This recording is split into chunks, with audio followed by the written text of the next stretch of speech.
Halo guys, kali ini kita akan melanjutkan series Gannibal yang minggu lalu bersambung di episode kelima. Dan yang saya rangkum kali ini adalah episode ke-6-nya. Jadi buat kalian yang baru mampir silahkan klik link episode sebelumnya yang ada di kolom deskripsi biar paham alur ceritanya. Karena saya jamin buat kalian yang suka film-film bergenre thriller atau horor pasti nggak akan nyesel nonton film ini. Jaminan film ini bagus guys. Yo wes ben nggak kakean mangan durasi, langsung aja kita ke alur filmnya. Dan ini dia Gannibal episode 6.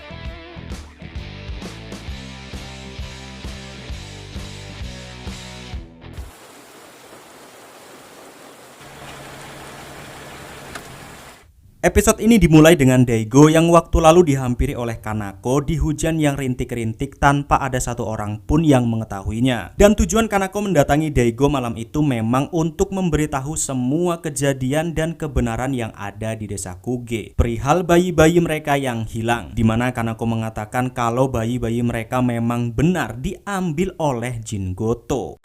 Kanako-sanの出産の時、助産師は後藤銀ですよね。Seperti saat ia melahirkan seorang bayi beberapa tahun yang lalu yang dibantu oleh Jin Goto. Namun saat baru saja Kanako melahirkan seorang putra, Jin Goto pun mengatakan kalau bayinya itu terlahir dalam keadaan tewas. Namun nyatanya Kanako melihat sendiri bahwa bayinya itu masih hidup dan bergerak. Namun karena ayahnya Pak Sabu tidak percaya kepadanya, alhasil Jin Goto pun membawa bayinya saat itu juga.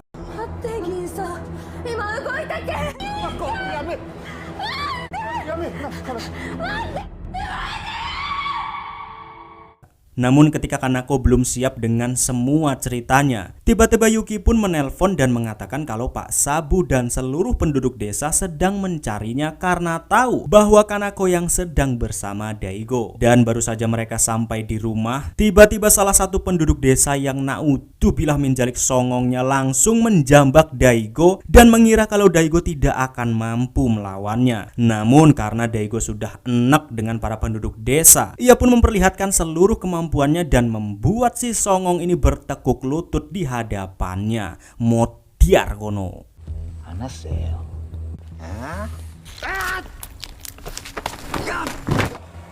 Shigoto dake ja ne e daro honto. Omae ra ni sonna hanashi dekinai daro?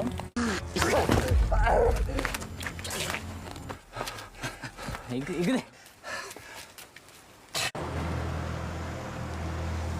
Dan setelah ia dipiting oleh Daigo tadi, mereka pun berunding tentang Daigo yang ternyata di luar ekspektasi mereka dan sangat berbahaya untuk mereka. Lantas si songong tadi pun mengusulkan ide kepada yang lainnya kalau mereka harus segera menyingkirkan Daigo agar tidak membahayakan desa. Namun yang mengejutkannya, si songong ini ternyata tidak sedang berunding dengan para penduduk desa, melainkan dengan Keisuke dan keluarga Goto yang lainnya. Nah, lo.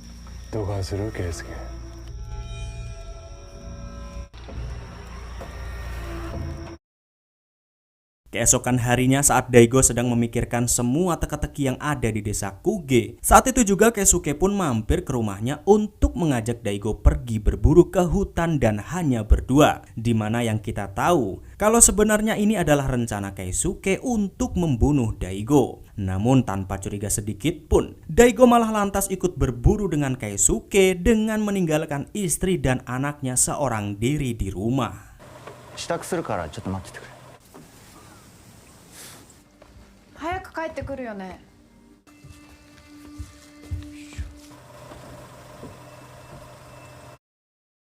Dan begitu sampai di hutan, Keisuke yang sudah mengambil ancang-ancang pun mulai melontarkan pertanyaan kepada Daigo kenapa dia sampai mengusik keluarga Goto dan diam-diam mencari informasi tentang mereka. Dan karena sudah tidak bisa mengelak lagi, Daigo pun mengatakan alasannya kepada Keisuke bahwa dia hanya ingin mengungkapkan kebenaran yang ada di desa Kuge. Namun tanpa diduga, ternyata Daigo dari awal sudah mengetahui niatan Keisuke yang hendak membunuhnya. Dan karena Daigo sudah muak dengan seluruh penduduk desa dan juga keluarga Goto, Daigo pun lantas menantang Keisuke untuk segera menembaknya saat itu juga.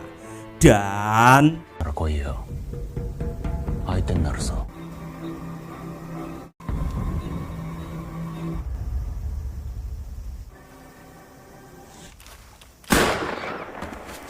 Wow, ternyata saat itu Keisuke bukan hendak menembak Daigo, tapi hendak menembak seekor rusa muda yang ada di bawah bukit. Wow sekali.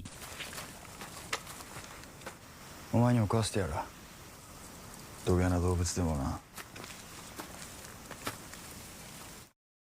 Beralih ke tempat lain dengan keluarga Goto yang lainnya, kita panggil saja si Gendut dan si Jambang, yang ternyata saat itu si Gendut sedang melaporkan kepada si Jambang bahwa tadi rupa-rupanya dia sempat melihat Keisuke yang ternyata tidak jadi membunuh Daigo di hutan sesuai dengan kesepakatan mereka. Entah apa yang sebenarnya terjadi, namun si Jambang mengatakan kalau memang Keisuke tidak sanggup untuk membunuh Daigo, maka merekalah yang akan melakukannya.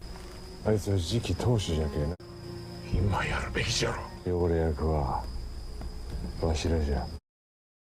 Kembali dengan Daigo yang baru saja tiba di rumah, yang tanpa ia sadari ternyata Yuki dan anaknya sudah tidak ada di rumah dan hanya meninggalkan beberapa makanan di atas meja. Dan karena Daigo khawatir pun ia lantas menelpon Yuki. Namun ternyata Yuki saat itu tidak ada di rumah karena sedang mencari Mashiro yang lagi-lagi keluar di tengah malam seorang diri tanpa sepengetahuannya. Walah, Mashiro memang dua plek iki bocah kon.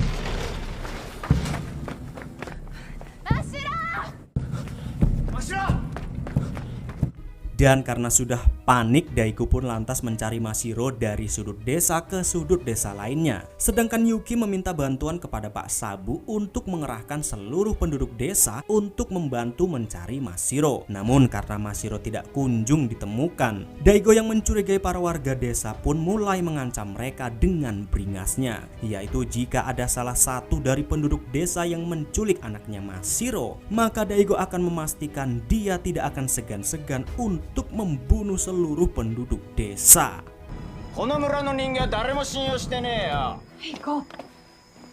あれじゃん。もし真城がさらわれてたとして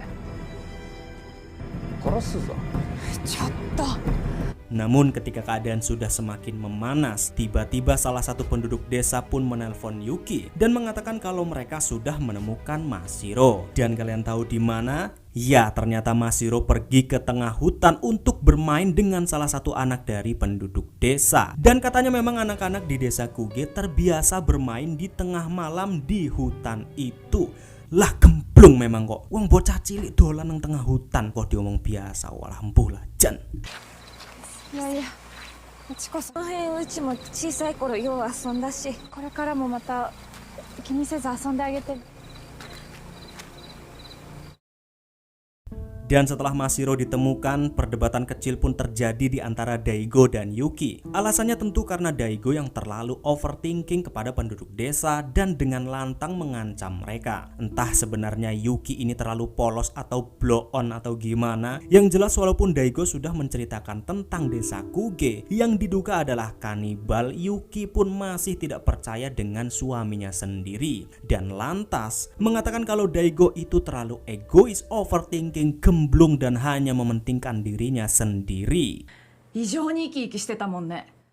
真城のために。違うだろ。全部自分のためにやってんだよ、あんたは。 Keesokan harinya Daigo pun pergi keluar desa untuk bertemu dengan dokter yang waktu lalu memeriksa potongan jari Pak Kano yang ia temukan. Dan katanya ada sesuatu yang ingin dia sampaikan. 話というのは。 Ternyata sang dokter ini dahulu juga pernah membantu Pak Kano dalam menyelidiki keluarga Goto, di mana waktu itu Pak Kano ternyata berhasil membawa Jin Goto ke rumah sakitnya untuk diperiksa. Yang saat itu keadaan Jin Goto sudah sangat mengkhawatirkan, tidak bisa berjalan sendiri dan juga tidak bisa berhenti tertawa. 自力での歩行が困難で病状は思わしくありませんでした。笑っていました。 Dan setelah diperiksa dengan teliti, sang dokter pun akhirnya menemukan sesuatu yang janggal dengan Jin Goto, yaitu Jin Goto ternyata mengidap sebuah penyakit yang disebut kuru. di mana penderitanya akan selalu gemetaran dan tertawa sendiri. Dan penyebab penyakit itu adalah karena Jin Goto diduga telah memakan daging manusia, yang ternyata dari sinilah awal Pak Kano mengetahui semua teka-teki desa Kuge dan mulai menyelidiki semua tentang keluarga Goto hingga akhirnya dia tewas. 後藤銀は人間加納さんが後藤銀さんを病院へ連れてきたことが Dan tidak sampai di situ, setelah mengetahui hal tersebut, sang dokter pun mulai memeriksa rekam medis para penduduk desa untuk mencari tahu apakah ada orang lain yang seperti Jin Goto. Dan mengejutkannya, ternyata memang ada orang lain yang juga mengidap penyakit yang sama persis seperti Jin Goto. Namun saat itu orang yang mengidap penyakit guru tersebut masih berusia 6 tahun dan diduga tidak mempunyai akta kelahiran. Yang dimana setelah mendengar hal tersebut, Daigo pun meyakini kalau bocah 6 tahun itu adalah sesosok monster yang ada di keluarga Goto yang mereka sebut sebagai pria itu. Dan sepertinya dari sinilah asal muasal keluarga Goto atau desa Kuge menganut tradisi kanibalisme yang tak lazim itu. この連中があの人と呼んでる人物です。今ならもう75過ぎです。やっぱりあいつだ。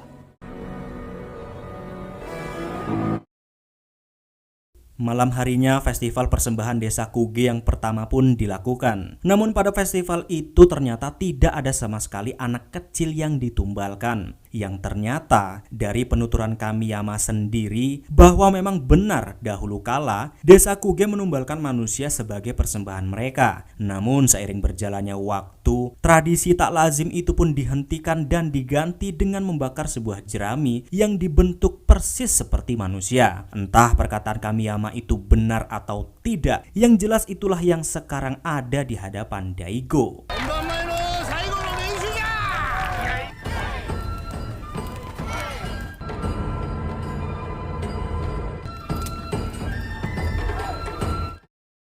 Dan kita akan beralih kepada Keisuke dan adiknya Iwao yang saat itu sedang memasuki sebuah lorong atau gua yang dimana sepertinya ini adalah gua yang Pak Kano temukan waktu lalu sebelum ia tewas. Dengan menutupi wajah mereka, Keisuke pun mulai membuka pintu gua itu dan ternyataでこれは来年それは2年後 ya, rupa-rupanya memang benar kalau di dalam gua itu ada beberapa anak kecil yang sedang disimpan dan akan dijadikan persembahan. Dan Keisuke mengajak adiknya Iwao bersamanya adalah karena ingin memberikan tugas kepadanya untuk membersihkan seorang anak yang akan dipersembahkan kepada pria itu. Yang berarti sudah bisa dipastikan kalau keluarga Goto lah kanibal yang sebenarnya yang ada di desa Kuge. これまではわしが務めとったが前日からは食事を与えんで体を清めておけ。あの人に捧げるための準備じゃ。 Kembali dengan Daigo yang setelah mengetahui kebenaran bahwa keluarga Goto adalah kanibal, tidak pakai lama malam itu juga Daigo pun akhirnya memutuskan untuk segera pergi dari desa Kuge bersama keluarganya. Ya, semua itu tentu Daigo lakukan agar keluarganya selamat. すぐ支度してくれ。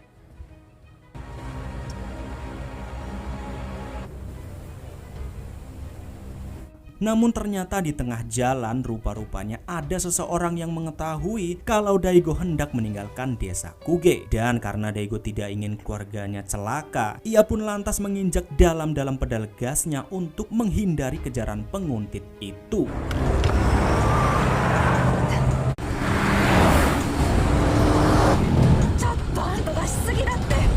Namun walaupun Daigo sudah melaju secepat mungkin, nyatanya penguntit itu tidak menyerah dan terus mengejar Daigo. Dan karena Daigo tidak punya pilihan lain untuk bisa kabur dari kejaran penguntit itu, ia pun mau tidak mau harus terus memacu mobilnya dengan kecepatan maksimal, walaupun mungkin akan membahayakan keluarganya. Dan tiba-tiba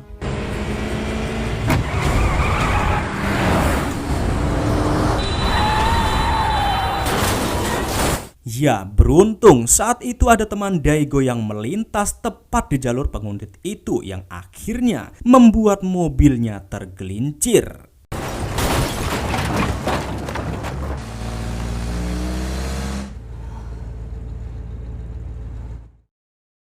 Dan setelah berhasil kabur dari kejaran penguntit tadi, Daigo pun menyerahkan istri dan anaknya untuk segera pergi bersama temannya terlebih dahulu. Karena ternyata Daigo akan kembali ke desa Kuge untuk menyelesaikan misinya. Namun bukan karena Daigo sangat tertarik dengan kanibalisme yang ada di desa Kuge atau demi keegoisannya sendiri. Rupa-rupanya alasan Daigo nekat kembali ke desa karena ingin menyelamatkan anak-anak yang telah disekap oleh keluarga Goto. Ya, semua itu dilakukan Daigo karena ia ingin agar anak-anak itu bisa kembali kepada keluarganya sebagaimana mestinya. 分かったけど一つ約束してちゃんと帰ってきて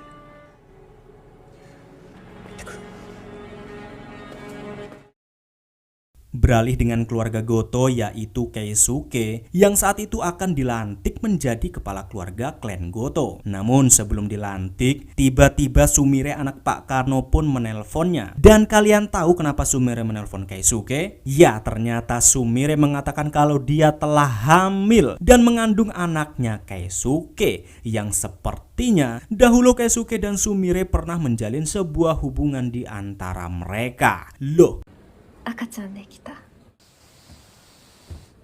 圭介との就任式の時間じゃ。 Dan setelah mendengar kabar tersebut, proses pelantikan Keisuke sebagai keluarga Goto pun dilakukan. Semua keluarga Goto mulai berbaris untuk mengabdikan foto keluarga mereka sambil sedikit mengenang kembali wejangan dari nenek mereka Jin Goto. Yaitu, ternyata Jin Goto sendiri mengatakan kalau manusia selain keluarga mereka, klan Goto, tidak akan mereka anggap sebagai manusia. Dan sebagai keluarga Goto, mereka tidak diperbolehkan untuk hidup secara individualisme atau berkhianat. Karena jika itu terjadi, maka keluarga Goto yang hidup secara individu itu harus diberi hukuman mati. 子は家族を危険にさらす。子は捨てろ。目の前にいるお主らだけじゃ捨てられん時は死を選べ。 Dan walaupun wejangan itu mutlak untuk dipatuhi oleh keluarga Goto, nyatanya tidak semua keluarga Goto mempunyai pemikiran yang sadis seperti mereka. Di mana salah satu keluarga Goto termuda yaitu Iwao, ternyata dia tidak menginginkan doktrin klan Goto ada pada dirinya, yang sepertinya dia tidak tega melihat para anak-anak yang akan dijadikan tumbal dan tetap memandangnya sebagai manusia. お前はわしを見て何を思う？わしは陽介言うんじゃ。わしはお前が人間にしか見えんのじゃ。 Sementara itu di tempat lain, ternyata Daigo diam-diam sudah ada di balik bukit untuk memata-matai keluarga Goto dari kejauhan. Namun sayang, ternyata saat itu aksinya harus diketahui oleh si Jambang yang saat itu sedang berpatroli.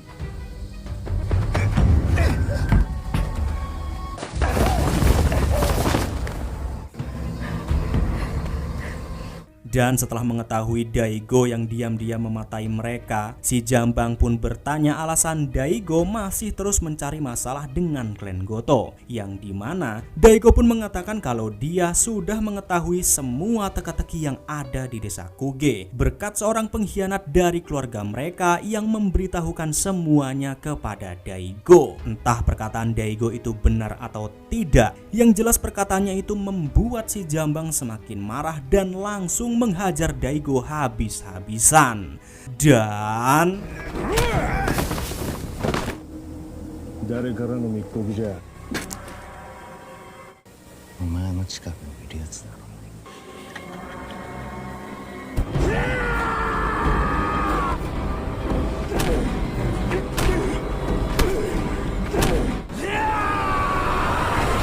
Bersambung.